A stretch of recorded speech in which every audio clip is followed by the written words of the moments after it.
Candela, hypnotherapist, transformation coach, and a spiritual teacher. You're about to listen to a recording of one of my regression sessions. If you enjoyed the content on my channel, please consider subscribing. And if you click on the bell, it will inform you of any of my future postings.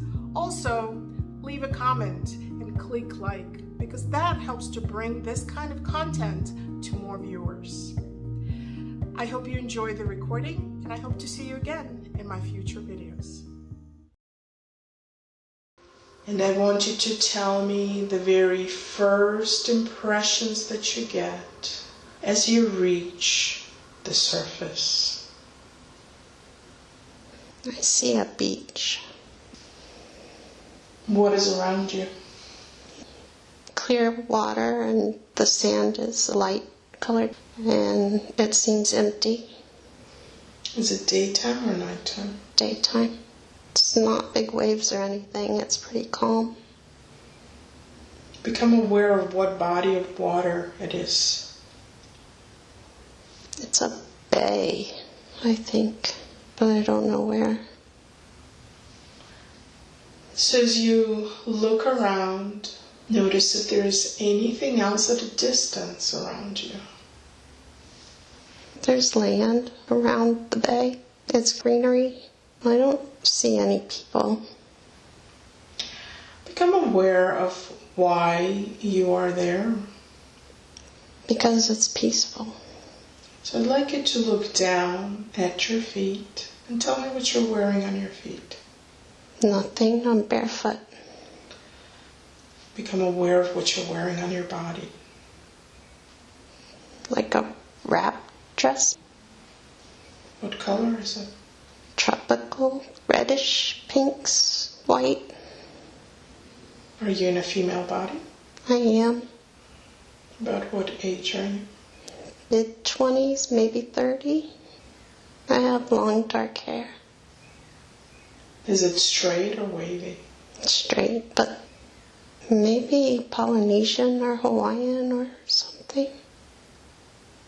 So I'd like you to become aware if you're close to where you live. I think so. So on the count of 3, you're going to see yourself standing in front of a place where you live. 1, 2, and 3. Tell me what you see. A hut. It's made of leaves of some sort, big palm leaves maybe. I don't know what banana leaves look like, but maybe that. It's got a big opening. It's not very big. What shape is the hut? Roundish. Do you see other huts around, or is it by itself? I see more huts similar. So go ahead and enter the hut and tell me what you see inside. It's pretty sparse. There's like reed type things on the ground. Maybe a type of rug or floor covering. There's a place in the back where I think that you sleep. There are some pots in the corner, and it's dark in there. Not a lot there. It's pretty small. I think it's for sleeping and for storing your personal things. Who lives in this hut with you? I might be by myself. So I'd like you to go outside of the hut now and just notice the village around you and just tell me what you notice. People are busy about their day, gathering things to take back to their huts. Children running around, playing.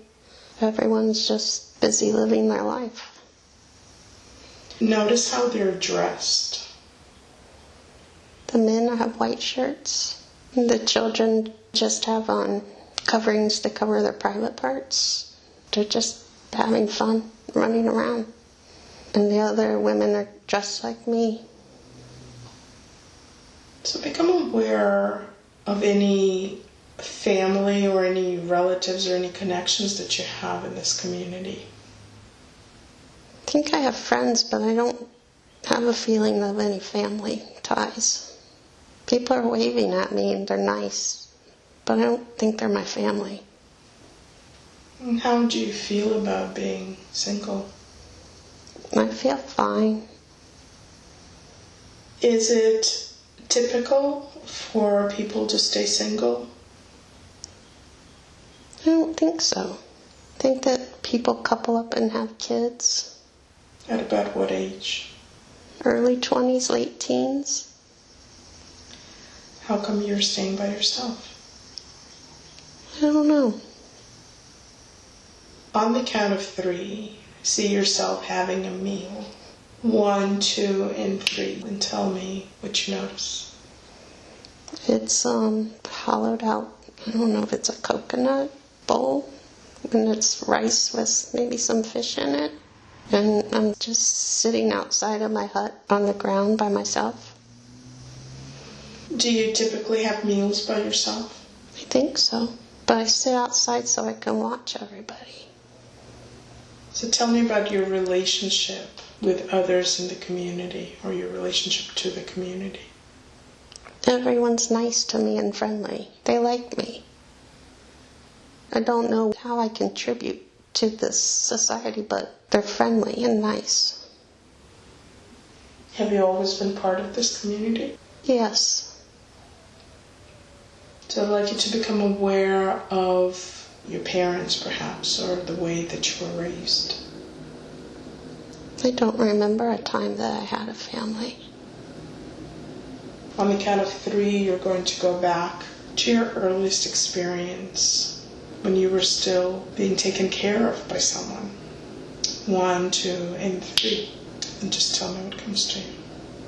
Someone's holding my hand. I think I'm a little kid, and we're walking on that beach. I like it there. And how old are you? 7-ish. And you will become more and more aware of who's holding your hand. It's an older man. He has dark hair. He's nice. Takes me to the beach when I want to go to the beach. What do you call him? I think Uncle. What is his relationship to you? I don't know. Maybe he is my uncle. I don't know. Do you have a mom and dad? Nope. Is this uncle raising you? Maybe. Return back to where you live. Where do you find yourself? In the same type of hut, only bigger. And there's a lady there. I think it's his wife. And there's some other kids, but I don't think they're my siblings. So you're going to approach an adult that you feel the most comfortable with. And you're going to ask them some questions. And they will answer you the best they can. Ask them if you have different mom and dad. I don't have a mom or dad. They're gone. What happened to them? Drowned. I don't know if both or just one. Fishing. My father might have been a fisher. He would fish, and I think he drowned. And what happened to your mom? I think she died in childbirth with a baby, but I don't have a sibling. So she died in childbirth after you? I think so. Can they tell you what happened to your sibling? He died in the childbirth too. And what happened to you after they died? The uncle took me in. I think that he's my dad's brother. And how do they feel about having you? I think he's my uncle in this life. He loves me, and they're happy to have me. And as they go back to whatever tasks they were working on, look at the kids around you and see what kind of relationship you have with them. They're 2 little boys, and I help her take care of them, make sure they stay out of trouble, because they're naughty. What kinds of things do they do? They run around, and she can't keep track of them because she has things she has to do. She weaves with reeds and maybe banana leaves, things for the floor. Is that the things you walk on or the things you sleep on? Both. And what does your uncle do? He doesn't fish, but I don't know what he does. Does he spend time with you? Mm-hmm.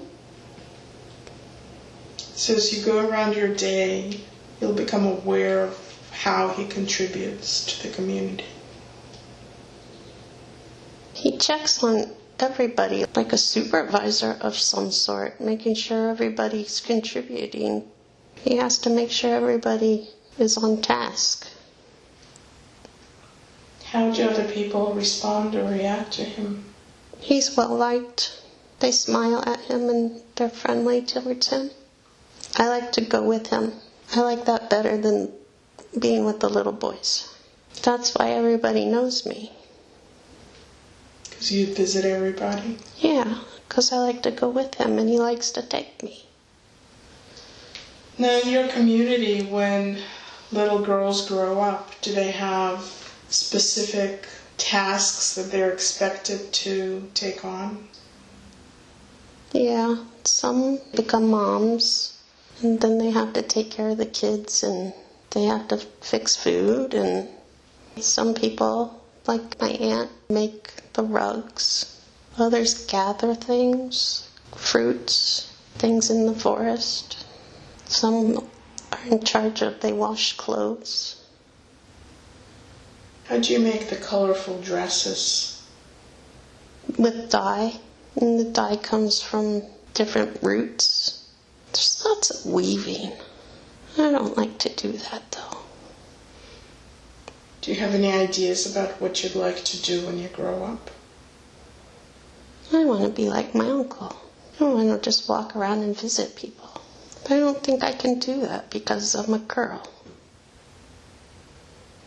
So I'd like you to move forward in time to the moment that you approach that age when people find a partner, and become aware of what's happening at that time and where you are. I'm still with my uncle and his family. There's not very many boys my age. Lots of girls, but not many boys my age. There's too many girls. I don't know what happened to the boys.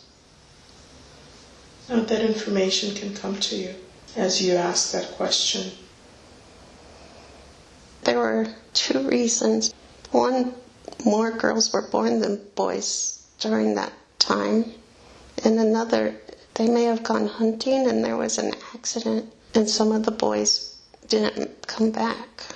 I think that they were hunting a wild boar, and that was dangerous. And they were cocky and arrogant. Did that happen recently? It seems like maybe it was 10 years ago.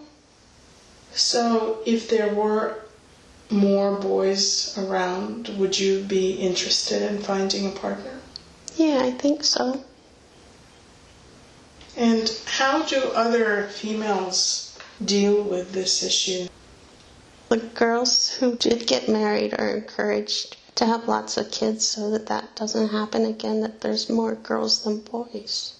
And I'm not the only one who didn't get married. We gather water and sticks and stuff for fires to be helpful to these women who did have babies and families. We help them. They appreciate it because it's hard to be a mom. How do you feel about being alone? Sometimes I feel sad because I see how happy they are with their kids and I don't have one. But that's when I go to the beach to have quiet time and be by myself.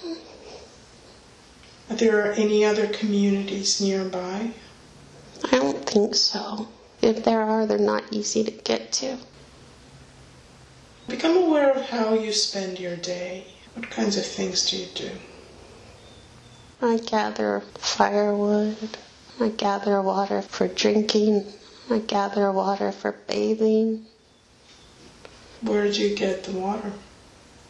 I have to walk down a path to get it. And I carry it in a big container that I have to put on my shoulder. And I play with little kids like I did my nephews when the moms need a break. So did you figure out what it is that your uncle was doing, and is he still in the same position within the community? Yeah, he still does it. I don't know if he's the chief. There doesn't seem to be anybody in charge, except he does go around and visit with everybody and make sure everyone's contributing. When the community needs to make decisions, how are those decisions made?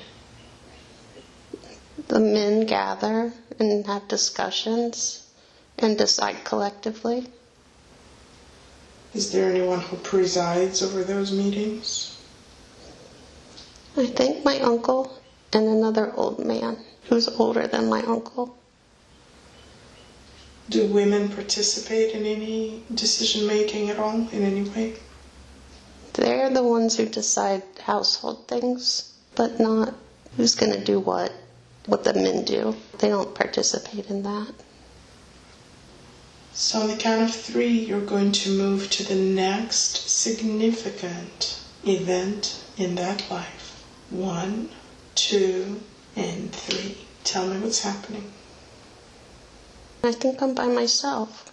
The village seems empty. I don't know where everyone is. So as you pose that question, the knowing will begin to come to you.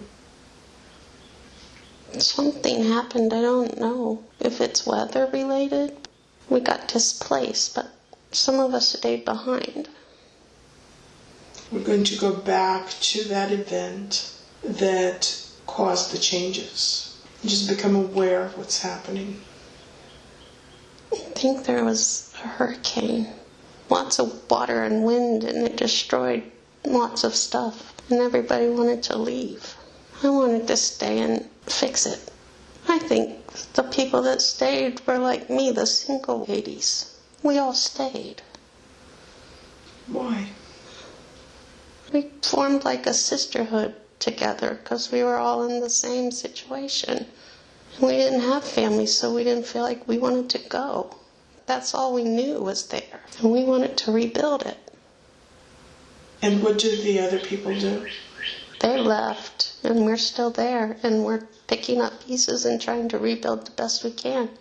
We're good observers. We've been watching everybody do all their stuff for years, and we think we can do it ourselves. We can do all the tasks. Even though we haven't ever fished or done anything like that, we're very confident in our abilities. Do you know where the others go? No. Do they know where they're going? I don't think so. So they're just looking for a different place? Yeah, and we didn't want that. There's too many unknowns. We wanted to stay where we know. I see. And so as you move forward in time a little bit, tell me how things progress.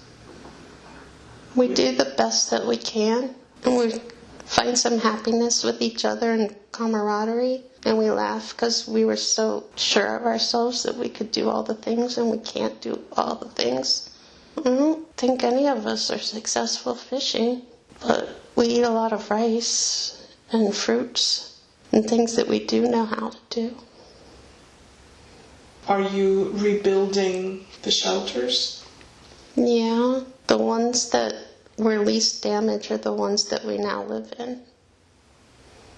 And about how many people remain in the village now? Pretty sure there's less than 10 of us. But we don't even care. We just are going to grow old together. So move forward in time, some months or a year, and tell me how you feel about your decision. How are things going in the village? We're good. We're happy. Sometimes it's too quiet and we miss the children running around, but we're at peace with our decision. Have you heard anything from the other village members that left? No, and we doubt we ever will. Are any of you learning to fish? No, we're not very good swimmers either. So on the count of 3, you're going to move to the next significant event in that life. 1, 2, and 3. And tell me what's happening. I don't know, it's still just peaceful, but we're older. How old are you now? Our hairs are gray. Maybe we're in our 60s. Are all of you still there? Yeah. As you look around the village, do you notice any changes? It's much cleaner. We've got all the debris is all clean now, and it's still just a small group of us. I don't know why this is significant, but we're old and we're just happy. Do you all have your individual huts, or do you share living spaces? Some share and some have individual. What about you? I think I still have individual, but I visit them every day. We have to, because we have to share our resources. Not one person can do everything. On the count of 3, you're going to see yourself on the very last day of that life. 1, 2, and 3. And tell me what you're seeing. I'm laying down. I think it's one of the rug things that my aunt made. And I'm old. And I'm just tired. I have wrinkly skin now. Is there anyone with you? No, it's the daytime. And I've just gone to have a rest. Are there other ladies still there? Yeah, but I think there are less. Maybe 5 or 7 now. Has there been any change in your lives over the years? Nothing significant. We just live our day to day. Are you feeling ill, or is it just tired? Just tired. It's hot. And I'm tired of being old and tired and hot. So I went into the hut to be in the shade. And what happens next? I think I go to sleep and I just don't wake up. So allow your spirit now to lift out of your body. You'll begin to experience a sense of relief, a sense of peacefulness. And as you look back at the life that you just left, what's the first thought that comes to your mind? That it was a peaceful existence. That I felt well liked and that I did contribute. I think I feel sad that I didn't have my own kids though. As your awareness expands, you may find that there's someone there that is welcoming you back. And tell me what you're experiencing as that transition is happening. I feel lightness. I think I see my uncle. As he approaches you, he may have a message for you. He said he understood why we all decided to stay, but that everyone missed all of us because we did contribute so much, and no one realized how much we did until we weren't there with them anymore. We were the aunties, that's what all the kids called us, even though we weren't really their aunties. I want you to become aware of the purpose that your soul set for that life. I wanted to be loved, to feel love, and I wanted to contribute to my society. How would you feel you did? I think I did okay. I had the love of the other women. We all loved and cared about each other. I had the love of the children. And I think the other villagers were really kind to me. I don't know if they felt love, but they definitely liked me. Is there any other message that your uncle has for you? No. So I'd like you to allow all of those images to begin to fade away. And as you go through that transformation, you're going to experience allow yourself to be careful about what that new direction, and allow direction towards another time to look at place as you're being guided, and another time, the most down time as you approach that most appropriate drifts. And I'd like you to tell me the first impressions that you get as you reach the surface. I'm a male, and I think that it's 1871, and I'm in Edinburgh, Scotland. Why do you think it's 1871? I looked at a newspaper, and it said that I think I work at the newspaper. I see. So I'd like you to look down at your feet and tell me what you're wearing on your feet. Dress shoes. What do they look like? They're brown and have a buckle. What are you wearing on your body? I have a suit, brown suit. Are you young or old? I'm in my 20s. Are you healthy? Yes. And so become aware of what's happening around you and tell me what you're noticing. It's busy. Everyone's milling about shopping and going in and out of the stores, running errands. Are you outside? I am. I'm outside of my shop where I work. I think I'm having a cigarette. Tell me about your shop. I think it's a printing shop. I print things for people, like pamphlets, books. You said you work for the newspaper. You don't actually write then for the newspaper. You just print it? I think I'm just a printer. I have ink on my hands. I always have ink on my hands. Is that a problem? It's annoying that I can never get it off properly. Now, on the count of 3, I'd like you to see yourself standing in front of a place where you live. 1, 2, and 3. And tell me what you see. It's like row housing. They're all attached, you know. I think I rent a room. So go inside and tell me what you see inside. There are stairs when you first walk in, and that's where my room is, upstairs. Downstairs, we're allowed to use the kitchen, and there's a dining area that we can use, and a sitting area, but my room's upstairs. Is this like a boarding house, or is it just individual renters?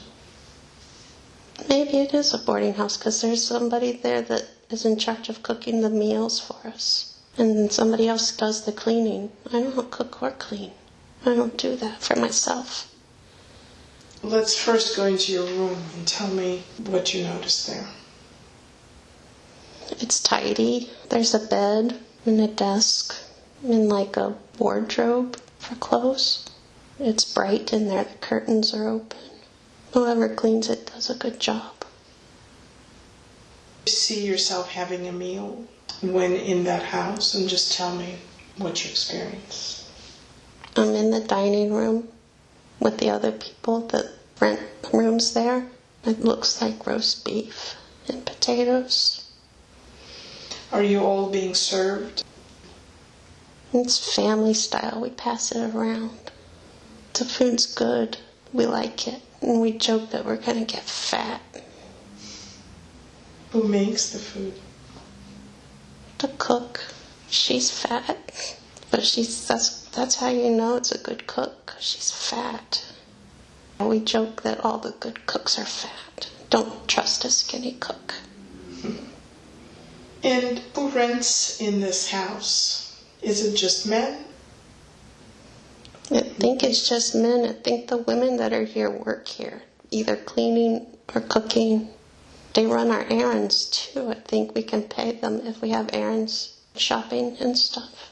I think I have a niece, and I don't know what to do with a little girl, so I send one of the ladies to go shopping for a present. And where does your niece live? I think that not too far. I think I take a horse and carriage and visit her monthly. So you have to take time off work? If it's on weekends or when I have already scheduled time off. So now become aware of any family that you might have, any relations other than the niece. I think that her mom is my sister. And I like my sister. What kind of living situation does your sister have? They have a big house. I don't know what her husband does. I think he might be a lawyer. I think we call it a solicitor. That's the only child that my sister has. She's had trouble conceiving. She's spoiled. Niece? Yeah, but we love her. How old is she now? I think she's around 7, maybe 8. Do you have any other siblings? I don't think so. Are your parents still alive? Maybe, but I don't know where they are. What kind of relationship have you had with your parents? I think it was good. I have a good relationship with my sister, too. That's why I visit. And do you plan to have your own family? Maybe. I'm very busy right now, though, with the printing business. Because I'm young, I have to get established. And I can never get the damn ink off my hands. And then I think no girl would want to hold my hand with that ink. I see. Is this your business, or are you employed there? I think it's mine. I think maybe one of my parents is deceased and I got money, and that's what I decided to do, is go in the printing business.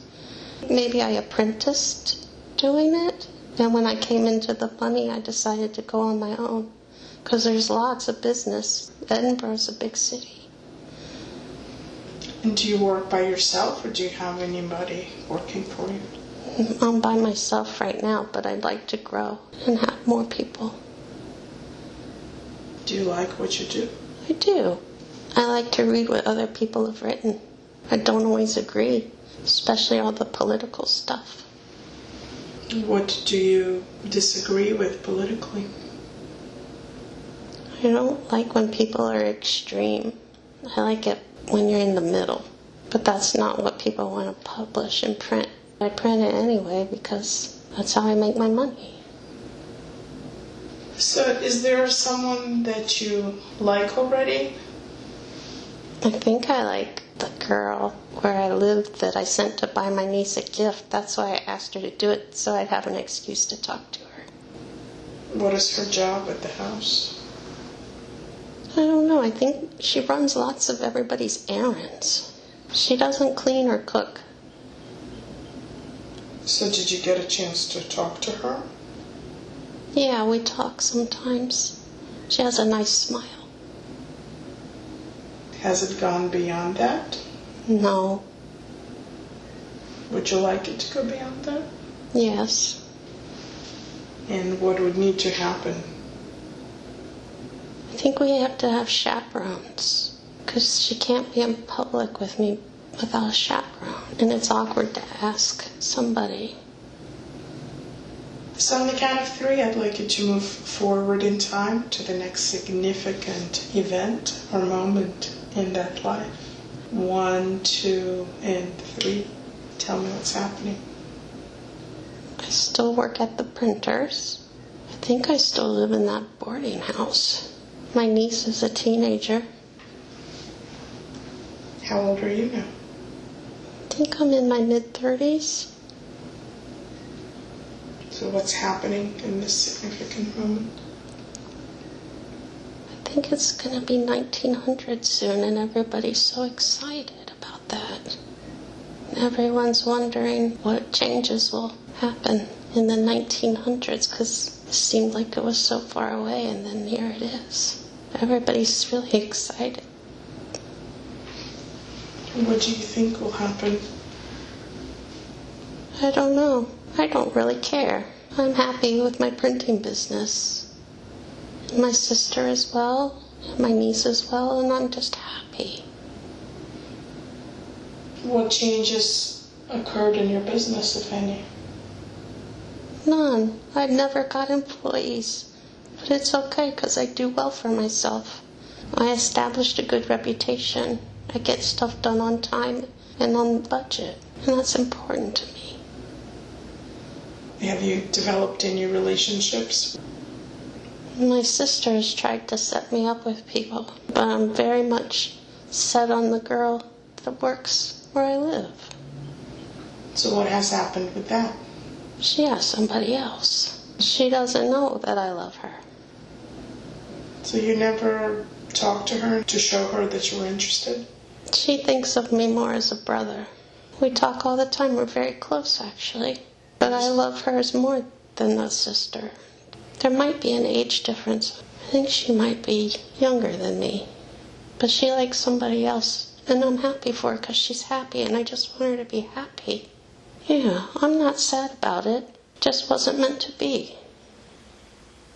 So on the count of 3, you will once again move forward in time to the next significant moment or event in that life. 1, 2, and 3. And tell me what's happening. I did get fat. I ate the cook's food too much. How old are you? I think I'm probably in my late 50s, early 60s. Are you still in the same place? Yes. And Cook is very old, but she's still there too, and we have a good laugh that we're the only 2 left. Everybody else is new. Are you still residing in the same room? I think so. I like it there.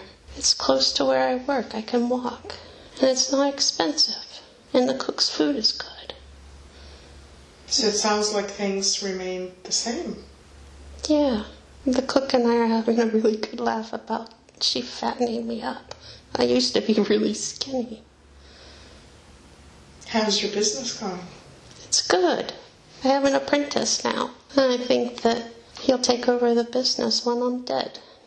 Wait, I think he might be married to or marrying my niece. And I'm happy about that. He's a good kid. He's a hard worker. And he treats her well. He's probably not a kid anymore if you're in your 50s or 60s. I know, but I always think of them as kids still. Yeah, I think they are married. They live in Edinburgh now. A carriage ride away, I can walk. My sister's mad about me. She didn't want her daughter to move to the city, but I encouraged her to do that. She's not really mad, just annoyed, I think, because we still have a good relationship. Did your niece move because of your encouragement or because they wanted it? I think because of me, my encouragement. I wanted her to explore and see more of the world, not just her little small space. She had a big personality. How have things changed in the city over the years? I think there are cars now. It's still dirty and stinky. Shops are pretty much the same. Yeah, the cars, they're annoying. They're loud, and I think they're dirty. I mean, horses are dirty too, but I like the horse travel better. I don't like to travel by car. It's too loud. Have you traveled by car already? Yes, and I have friends who enjoy it. They can have it.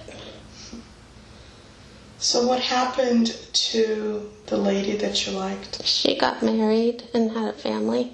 We lost touch. I hope she's happy. Has there been anybody else that you liked in life?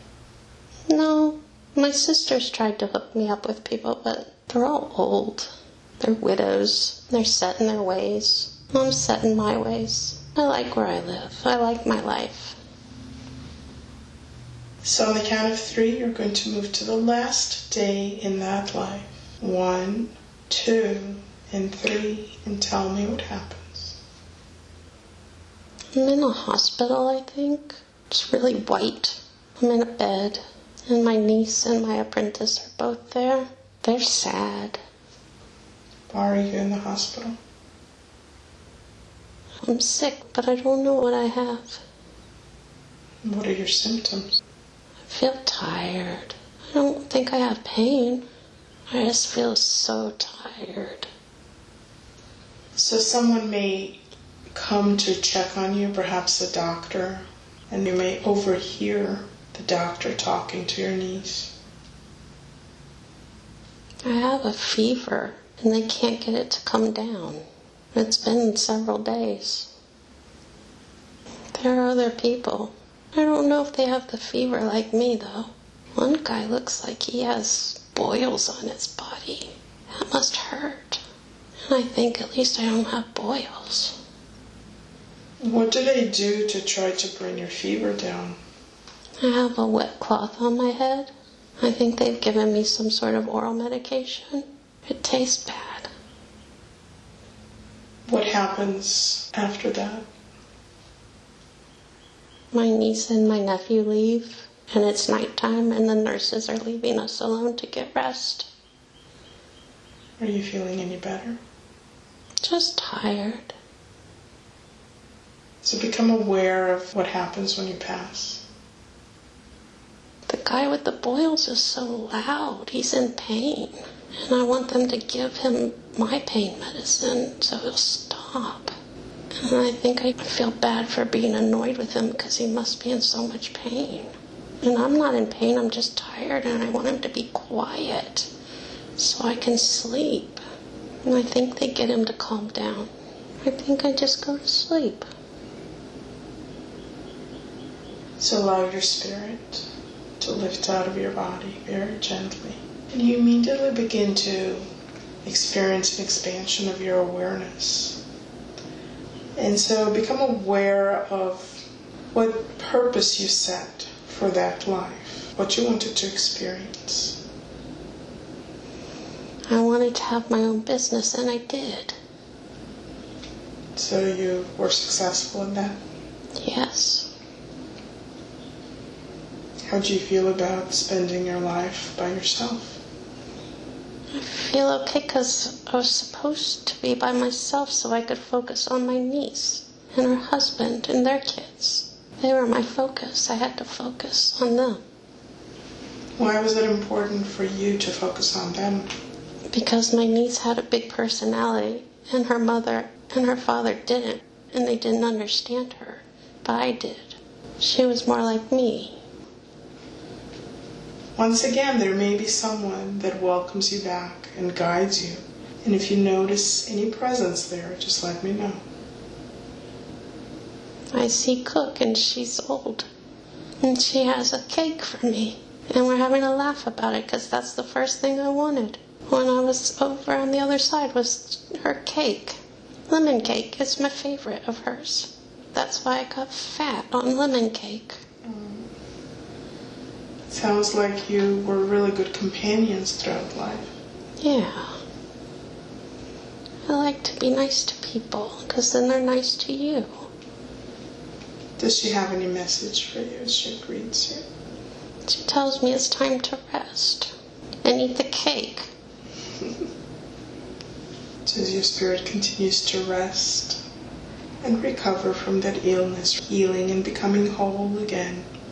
Once again, another time, being guided to be the most whatever lies that you're continues to guide wisdom. As you find yourself like the most, and I'd like you to begin to experience yourself and examine. I want you to tell me the very first things that come to your awareness as you find yourself on the surface. I think it's the 1940s and I'm in Europe. Something's bad is happening. It's a war and I don't like what's happening. They're being mean to people just because of who they are. I don't like that. First, just bring your attention to yourself. Look down at your feet and tell me what you're wearing. Dress shoes. What color are they? They're brown and they have heels. They're not very comfortable, but they're fashionable. What are you wearing on your body? A dress. I think I have fake fur wrapped around my shoulders. God, I hope it's not real. And are you young or old? I think I'm in my 30s. I have to help the children. We have to get them out. And become aware of where you live. I think it's either Austria or Germany. And Hitler is bad. And I can't let the kids get hurt. We have to get the kids out. If we can get them to England, then it'll be better. Are they your kids? No.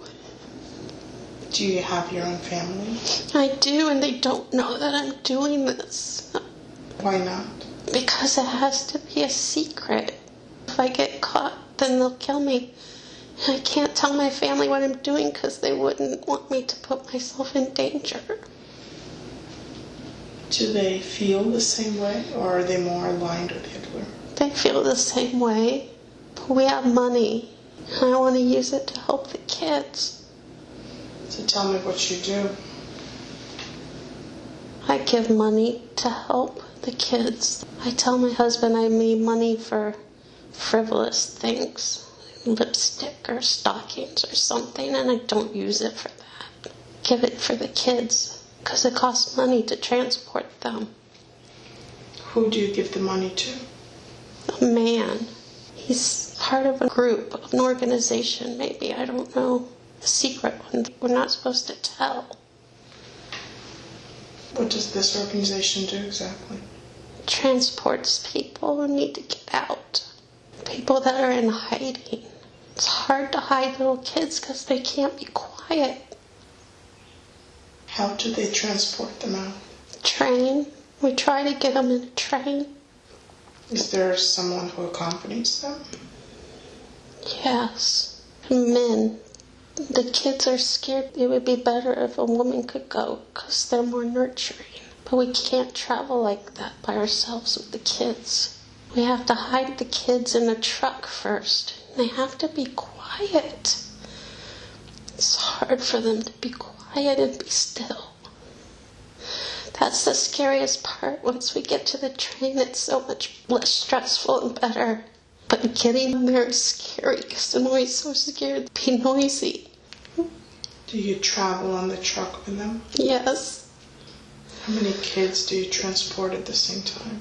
As many as we can, but usually it's only like 2 or 3. Do you travel with the driver or in the back with the kids? In the back. I have to keep them quiet and still. Somebody who works for my husband helps me. He drives the truck. We can't tell. It has to be a secret. He's the one that told me about the group, I think, because he knew I wanted to help. How often do you do this? I think we try to do it every week, but we can't always do it every week.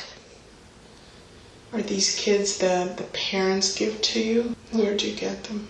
I don't know where they get the kids. I just have to get them on the truck to the train. That's my part.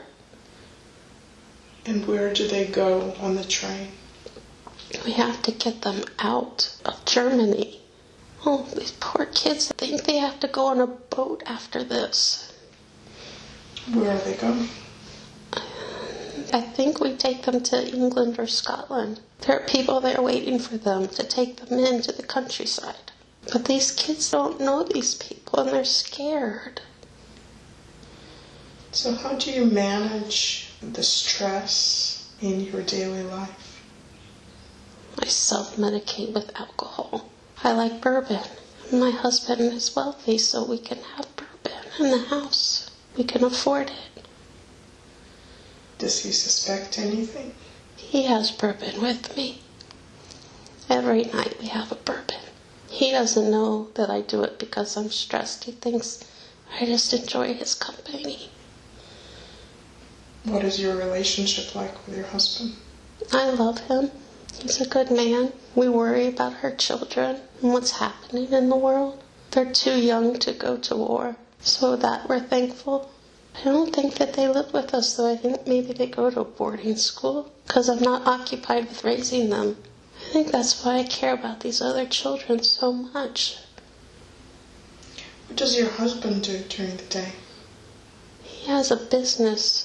I don't know what, but we have all the trucks because you have to get stuff from one place to another. I don't know what we're transporting, but we can hide the kids with all the stuff that we're transporting because there's lots of boxes. And we put blankets over the boxes, and they hide in between them. So on the count of 3, I'd like you to move to the next significant moment. 1, 2, and 3. What happens? I think that we're going to get caught. They're suspicious because they don't understand why I'm always going with them. Who's suspicious? The army people, because we have to do checks. There's places where you have to stop and they check. So what happens on this day? I think that one of the kids starts crying. He just wants his mom and it's not his fault. But that's how they catch us and we go to jail. My husband has no idea. He's going to be so mad. What happens in jail? It's really dirty and gross, and I have to sit there for a long time before anybody comes. I didn't have my ID with me. You're supposed to always have your ID with you. Did you not have it on purpose? Yeah, I think I didn't have a purse or anything with me. I don't like to carry much with me because I have the kids. And they have some stuff and they need help carrying it. They finally get a hold of my husband and he comes. But he can't get me out because I was very bad. You're not supposed to help them escape. And I admitted it. I didn't deny it. So I can't leave. Are you able to see your husband? Yeah. He's crying. What did you say to him? No, I'm sorry. He says he understands why I did it. What happens after that? I think my husband leaves. He has to go check on the employee. It's not good because I shouldn't have admitted it. Because now they know he's guilty too. I don't know why I admitted it. I think they were yelling at me and I don't like to be yelled at. I don't like to lie. I know you're not supposed to tell. I don't know why I told. Now that guy's probably going to die and it's my fault. Move forward to the time that everything gets resolved one way or another. And tell me what happens.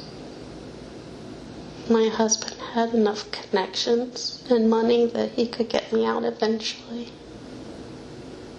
How long did you spend in jail? Months. The employee was killed, and I feel awful about that. I shouldn't have told, but they were just little kids. Now I'm drinking a lot more because I feel so guilty. So when you come out, do you reconnect with the organization? No, it's too painful. I can't go through it again. Do you know what happened to the kids that were caught along with you? No, I don't know.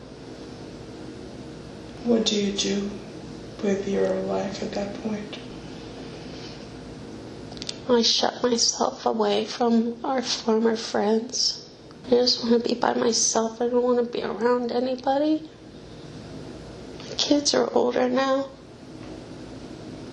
How old are you? I'm in my 50s. I feel older though. But I think that it's just because I'm really sad all the time. Have you been able to do anything else during the war? No. I shut down emotionally, mentally, spiritually. I just shut down. I didn't want to do it anymore. How's your husband? He's still a successful businessman. He feels sad though, because I'm sad. He doesn't want me to be sad anymore.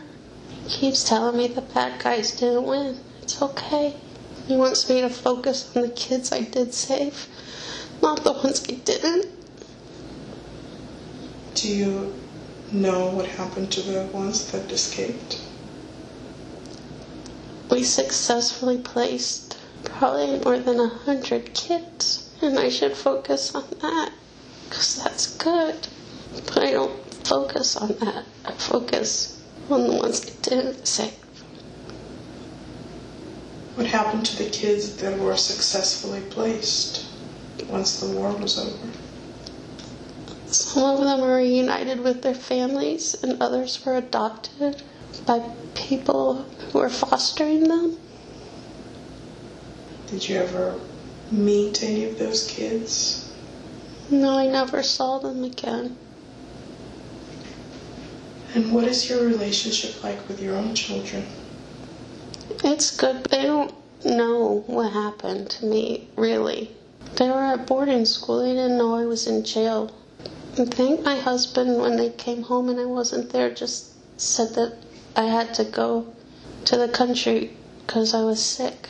and I had to get well. They couldn't go to the country house to visit me. They had to stay with him because I wasn't really there. But I think they know. Kids aren't dumb. They suspect anyway, because I'm always sad, and I didn't used to be like that. Do you share anything with them? I don't think so. I don't want them to be sad. I don't want them to think of me as a failure. Is that how you think of yourself? It is. In which way do you think you failed? I got caught, and there were so many more kids left. So on the count of 3, you're going to let go of all of those images and move to the next significant event in that life. 1, 2, and 3. Tell me what happens. I'm older and I have grandkids, and that makes me happier. I don't drink as much. I don't want to be a drunk granny. Nobody wants that. Are there any changes around you in your society, in your city? Everything seems happier and brighter. A lot of cleanup has happened. People are back working as if the war didn't happen. But it wasn't that long ago. Everybody's just gotten on with life. Are you able to get on with life? Yeah, much better than it was. And how do you fill your days? I read. I think maybe I read to people at a hospital who are sick, or maybe they're injured. It gives me something to do, and I enjoy it. I also have plants that I'm proud of. I water my plants every day and talk to them, watch them grow, and that brings me happiness because they're bright and pretty. They bring color. So on the count of 3, we'll move to the last day in that life. 1, 2, and 3. Tell me what's happening. I'm in a big bed. I think it's my bed at home. Why are you in bed? Because I'm really old. I think I'm in my 80s, maybe 90s. I'm very frail. Are you ill? I don't know if I'm sick or if I'm just ready to be done because I'm so old. Is there anyone with you? Yeah, I think she's a nurse because we can afford a home nurse. And I asked her to open the window. I think I might be superstitious that the window has to be open in order for me to die or my soul will get trapped in the house. You have to open the window so the soul can leave. I asked her to open the window. I think she's superstitious too.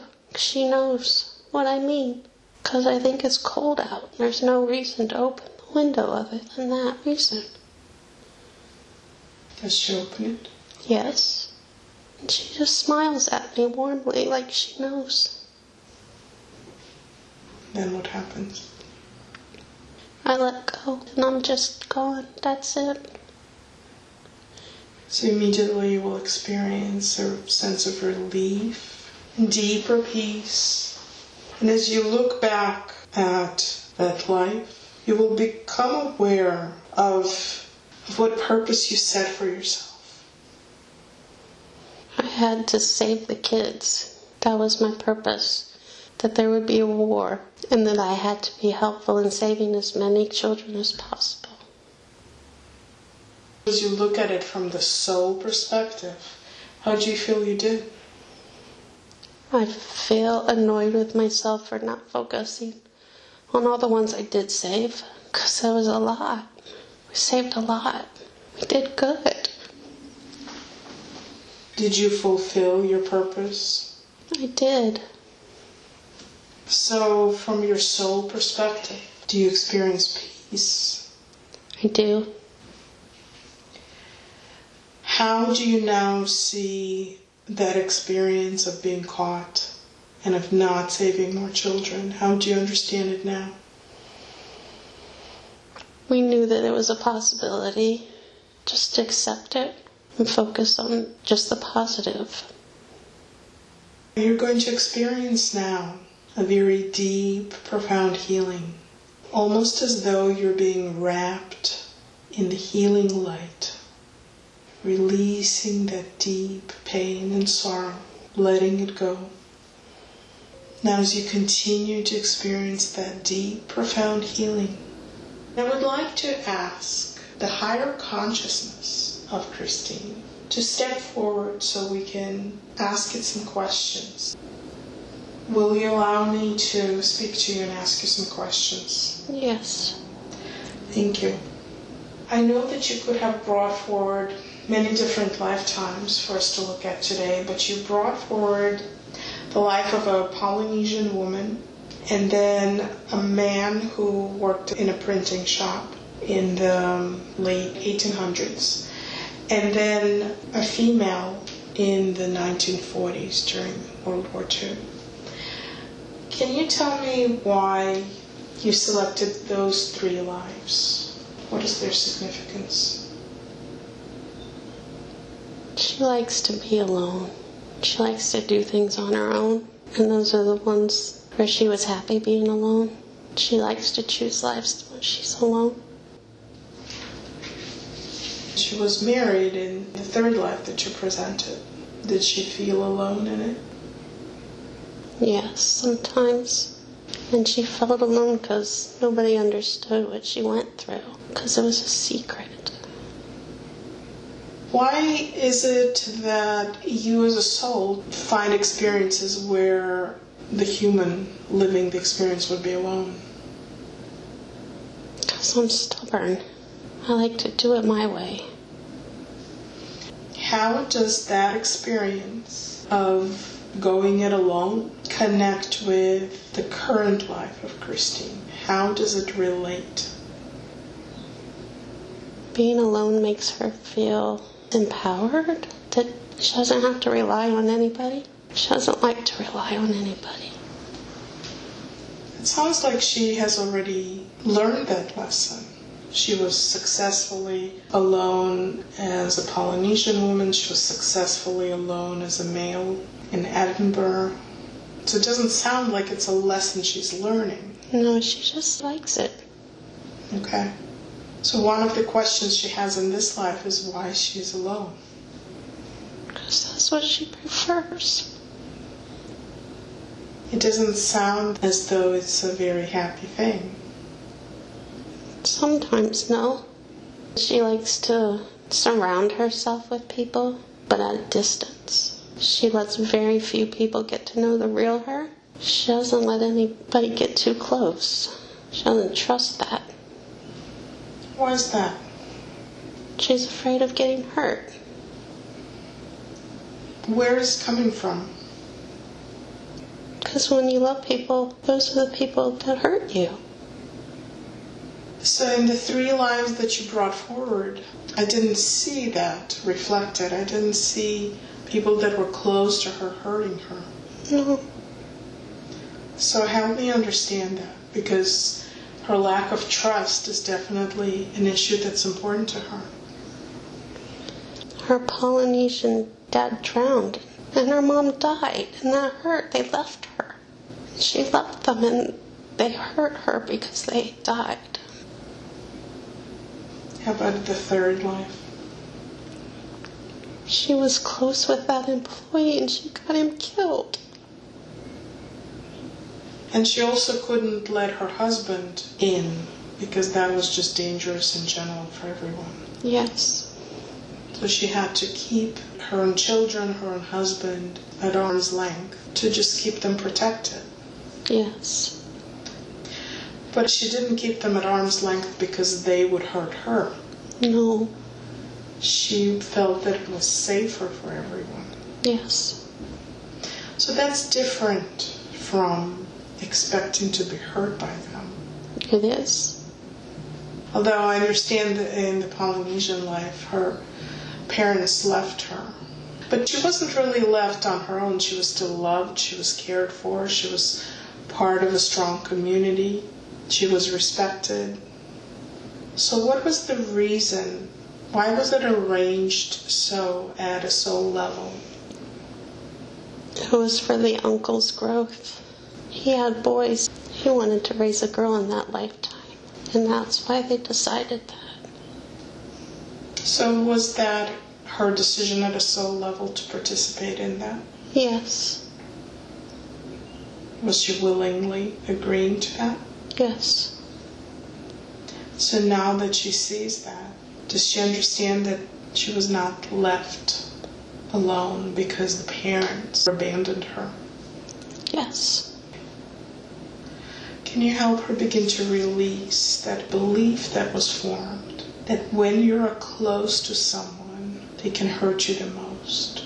Yes. I want you to show her again that third life where she kept people at a distance, not because she expected them to hurt her, but because she was protecting them. I think she developed a further understanding that you really need to keep people at a distance, especially those that you love the most, just for safety reasons. Yes. And that was really painful. Cleanse that whole memory, especially since it appears to be a parallel experience, which she might have been experiencing to some extent at the same time as she was living this life. And she doesn't have to be concerned about the timing of it right now. What's more important is the experience that she was gaining. Release that deep pain, just washing away, cleansing away everything that doesn't belong to her. All the beliefs, all the pain that she has absorbed that have shaped her view of relationships, that have shaped her view of what love is, what closeness can lead to, that have associated within her closeness and danger, closeness and pain, love and hurt. And as all of those limiting beliefs wash away, she may begin to shift her perspective on love, on closeness, on relationships, on being alone versus connecting with others. And you can speak about the shift in her perceptions. You have to let people in. That's part of life. Everything that's important is love. Love of self, love of others, love of community. It's the most important. Everything else is just trivial. So what can you tell her about the preference for being by herself? She prefers it. She doesn't feel off balance that way. Okay. So is it okay for her to continue staying alone? Yes. And if she heals those old wounds and releases that pain that she associated with close connections, is that going to change at all? She has the option of someone coming in the future if she opens up. Is it entirely her choice then to stay alone or to open up? It is. Do you have a preference or suggestion as she continues on her journey? It would be better if she opens up. That's not a place she's comfortable with, and it's good for growth. So it would be good for her to experience relationships versus staying by herself? It would be beneficial.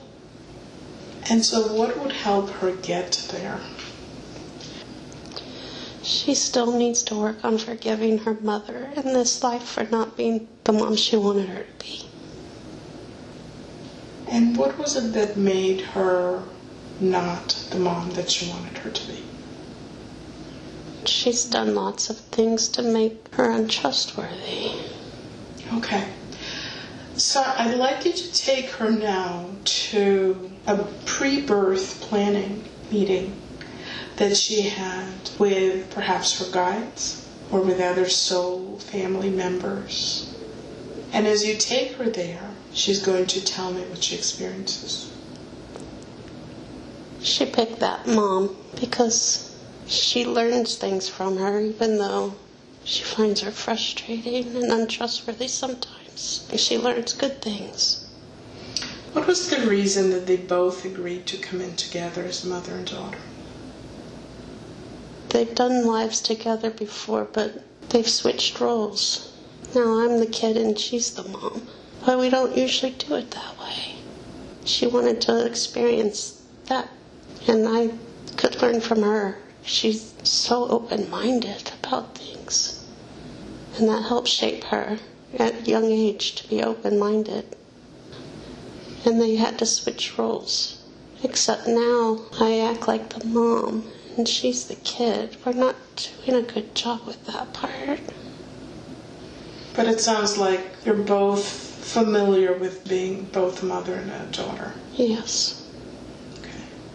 So as Christine is seeing that, can she now view this whole dynamic from the perspective of, first of all, choice, and that there was a built-in benefit, that there was a purpose in setting up this dynamic the way that it was set up?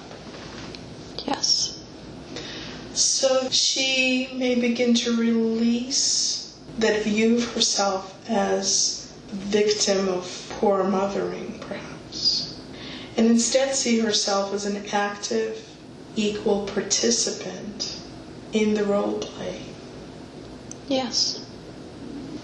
She can still understand the disappointment and the pain on a human level, but she can also see it from a different perspective that returns the power to her, that shows her that she chose this for a reason. And the reason was to benefit both of them in a certain way.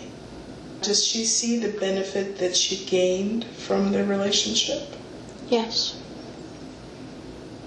And is there a way that she can begin to let go and give forgiveness to her mother? She can.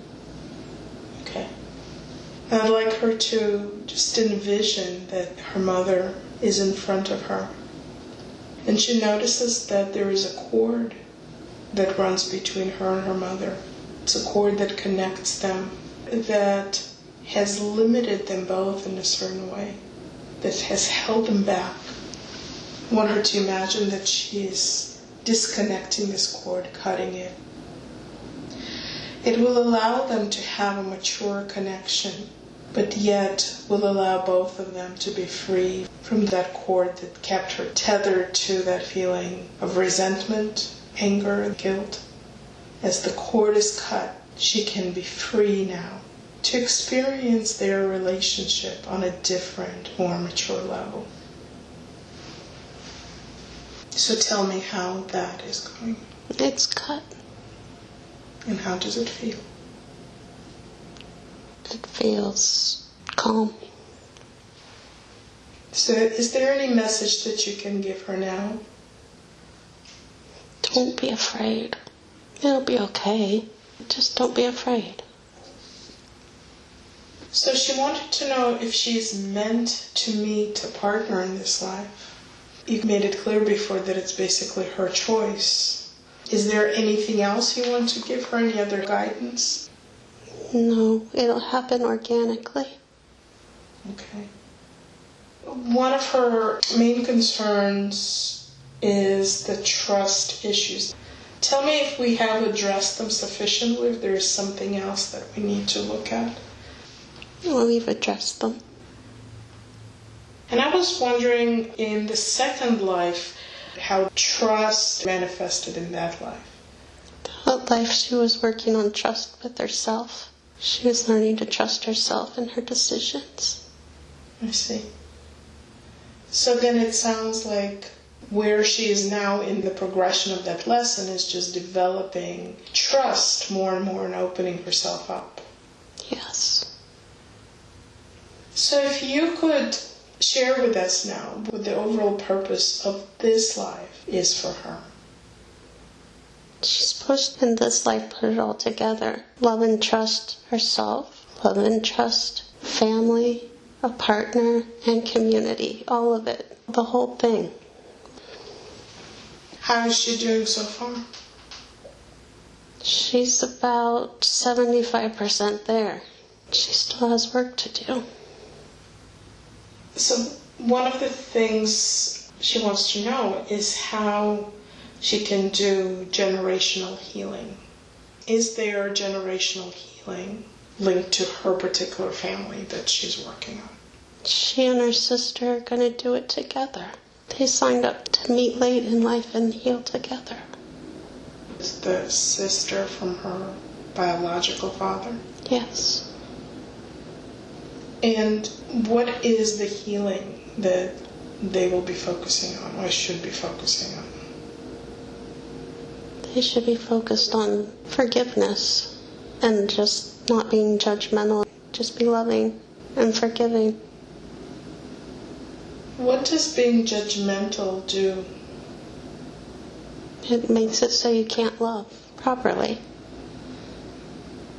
Another question that Christine has is, how can she be the best version of herself so that when she meets someone, she has that trust within herself that she is who she truly is supposed to be? She has good instincts and she needs to trust her instincts about people because she's usually right. When she gets a gut feeling, she needs to follow that. Trust her intuition. Trust it. She has really good intuition. She doesn't always trust it, though. Christine had a brain tumor. She was diagnosed about 8 years ago. And she has gone through treatment and healing. What was the significance of that experience? Especially since she did not have any symptoms when she was diagnosed. So she was totally unaware that anything was wrong in her body. She needed a tower moment, something to shake up her life, because that put her on her journey of learning more about herself. And it was right before her son went to college, so it was good timing, because she was home alone and she had time to focus on herself. When she was focusing on herself, was that in relation to developing trust in herself? Yes, and focusing on self-care, because before that, she didn't do things for herself. She just did for other people, and she needed balance. The tumor remains, although it's smaller now. Is there still a message that it is sending? It'll continue to remain. There's somebody she still has to meet, and it's because of the tumor. That's how they'll meet. She volunteers with med students. It might be there. She has something to do still with that. She enjoys that. And the students seem to enjoy her. The professors say so. Her tumor is located around her eye or next to her eye, which affects the way you see things, the way you perceive things. And that perception of things seems to keep showing up because she sees a thing that can be interpreted one way and she interprets it in a different way. There are certain judgments in life that she makes that are also based on this perception of things. And so I'm wondering if the tumor is kind of reminding her that things may not be the way that they appear. Yes. Anything else you want to say about that? No. She'll always have the tumor, though. It's not going to go away. Is there a reason why it will always be there? It's part of her mission. It's part of why she's here. Something she still needs to do. There's somebody else that she has to help through this that's going to have a similar experience. She doesn't know them yet, though. Okay. I'd like you to do now a body scan for Christine. And as you go through it, point out to me what's out of balance or what needs attention. She has nerve damage from the brain tumor on her face. Okay. Can you work on that right now? And if necessary, you can call on other doctors in spirit that can perform that work. They're working on it. And what are they doing? Massaging it. So we're going to leave them at that, let them work on it. Continue with the body scan, please. I don't see any other major issues. Okay. And let's return to the face. Is there anything else they do other than the massage? They're trying to extract something. Is there any repair that needs to be done to the nerves? Yes. Are they doing that? Yes. And just talk me through the process. They're sending healing to that area. Feel a little bit of pressure. Is that something that will be completed now, or will they have to continue to work on it? It's going to take a while. They're going to have to continue to focus on it. Something's disconnected and they have to reconnect. It's going to take time. Would it be okay for us to complete the session now if I ask the healers in spirit to continue working with Christine until there is a drastic improvement or complete healing? Yes. When will she notice a difference? In the next week or two. Okay. We appreciate the help that you're giving to her. Now, higher self, before I let you go, I'd like to give you another opportunity to give a message directly to Christine. Speak to her directly and she will say it out loud. Just trust yourself. Be open to people or situations that might not be something that you ever thought of. Something completely different than what you had in mind. Love is the most important thing. Just open your heart. That's all. Thank you. So I'm asking the higher consciousness now to recede to where it belongs with much love and thanks for the help and information that it has given Christine today.